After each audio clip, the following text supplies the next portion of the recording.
윤석열 정부의 첫 국정감사 이제 열흘도 채 남지 않았습니다. 각 상임위에서는 증인으로 누구를 채택하느냐를 놓고 거친 공방을 벌이고 있는데요. 여당은 이재명 대표와 전임 문재인 정권 국감, 또 야당은 김건희 여사에 초점을 맞추고 있죠. 주민에서 관련 소식 정리해봤습니다. 박마커가 왜 이렇게 휴가를 자주 가냐 이렇게 좀 의문을 표하시는 분들도 있는데 얼마 전에 간 건 출산휴가였죠. 네, 이번이 이제 정기휴가고요. 네, 유 실장은 참 박마커 없으면 참 표정이 밝아요. 오늘 기분이 좋더라고요. 월요일 그래요? 출근인데도. 네. 휴가 중인 박순우마커, 박순우마커 다음 주 월요일에 꼭 돌아오길 바랍니다. 그럼 당연히 돌아와야죠. 안 돌아오면 바로 자리를 채워야 되지 않을까 하는 생각도 들고요. 네, 지난 한 주 다정회의 최대 쟁점은 역시나 박준우 마커의 불출석이었죠. 아무래도 이 박마커 없는 다정회는 단팥 없는 찐빵이기 때문일 텐데요. 이 약속의 월요일, 박마커는 어김없이 돌아왔습니다. 여전히 박마커를 찾는 정의원분들의 목소리는 없다는 거죠? 네, 지금 신체커 얘기가 오히려 있고요. 그래요? 박마커의 얘기는 전혀 없어요. 그래요? 박마커 찾는 정의원들은 없었죠? 한 명도 없어요. 한 명도 네, 없었죠? 주민소는 그래도 좀 있었는데. 제가 좀 집요한 면이 있는 사람인데요. 비록 휴가 중이었지만 보시다시피 온라인으로 이렇게 출석 도장은 찍었습니다. 이렇게 지켜보고 있는지도 모르고 류모 실장은 평소와 다름없이 음해산매경이던데요. 당시 실시간 채팅창에는 저를 그리워하는 정의원님들의 댓글이 쏟아졌죠. 자, 그림자 미녀 진희님, 박마커 육아 중이니 찾지 마요. 볼프강님, 박마커는 잊혀졌습니다. 파운드리님, 박마커를 뉴스룸으로 보냅시다.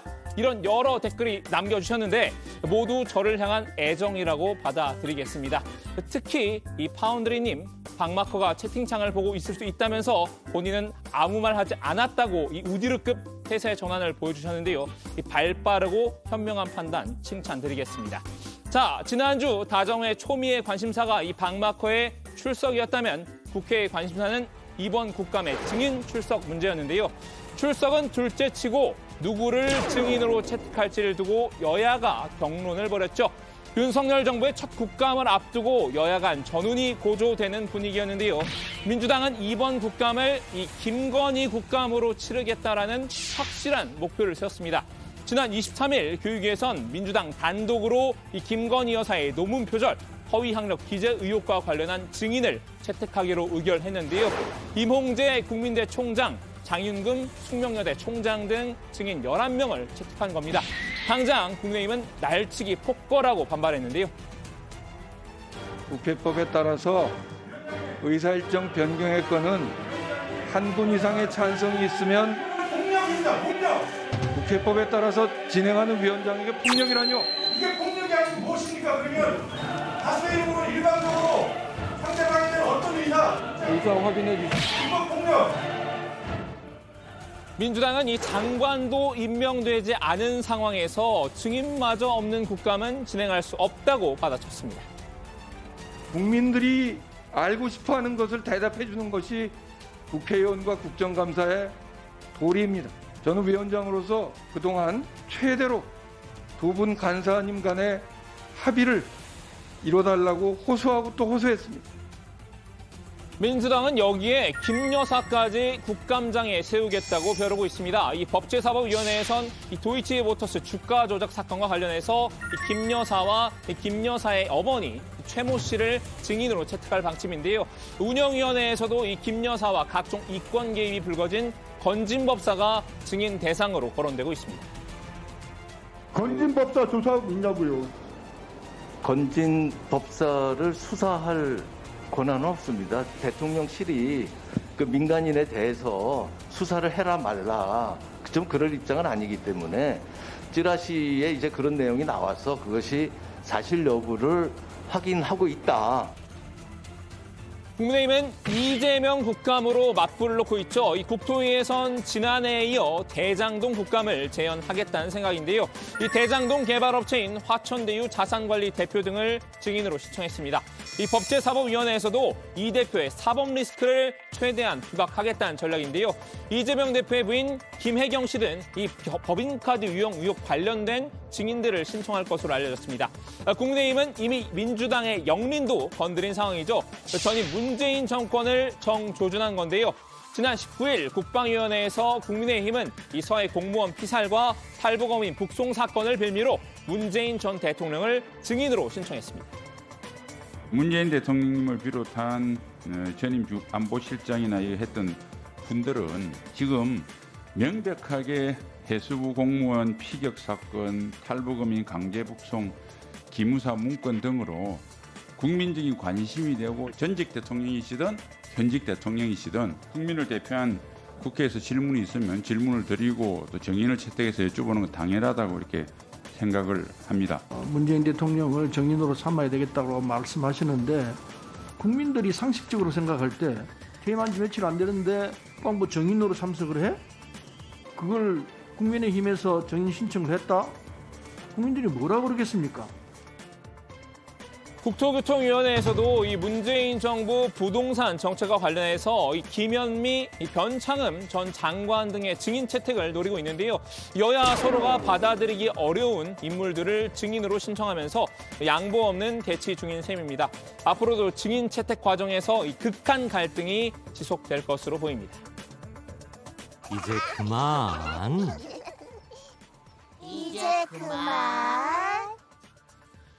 국회 장내에서 김건희 대 이재명 구도로 신경전이 벌어지고 있다면요. 이 장외에서도 두 사람을 겨냥한 수사가 한창입니다. 먼저 검찰이 이재명 대표를 향한 수사망을 좁혀가고 있죠.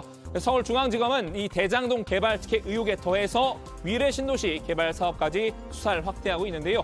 특히 금융기관과 건설사, 이 사업자 사이의 오간 돈의 흐름을 분석하는 데 집중하고 있습니다.